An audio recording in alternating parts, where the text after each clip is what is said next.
অল্প বয়সে পুরুষদের হার্ট অ্যাটাকের জন্য কি স্ত্রীরা দায়ী? ধরো তুমি একটা চেয়ারের উপরে বসে আছো, বসে বসে তুমি লাফাইতেছো। এই চেয়ার লাফাইতে লাফাইতে ভাঙা ফেললা, দোষ কার? চেয়ারের না তোমার? আমার। ছেলেদের হার্টে কারা থাকে? তার স্ত্রী।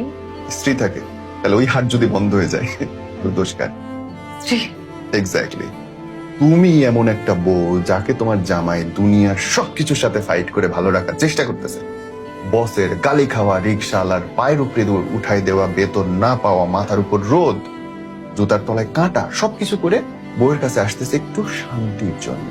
সেই বউ ঢোকার সাথে সাথে ঝাড়ু নিয়ে, ওরে মিনসে, ঢোকার সাথে সাথে তুমি আমার জীবনটা তেনা তেনা করে ফেললে, তোমার বিয়ে করে আমি সবচেয়ে বড় ভুল করছি, তোমার জীবনে পরিবারের প্রতি কোনো দায়িত্ববোধ নেই, তুমি তোমার সন্তানদেরকে ঠিক মতো মানুষ করতে পারো না, আমার মা বাবাকে তুমি অসম্মান করো, তোমার মা বাবা আমারে মারিয়া ফেলাইতেছে, নানান কিচ্ছা কিসিম করে ওই বুকের উপরে তার নিজের 65 কেজি ওজনের সঙ্গে 6000 কেজি ওজন যোগ করে দিল। হার্ট তো বন্ধ হবেই।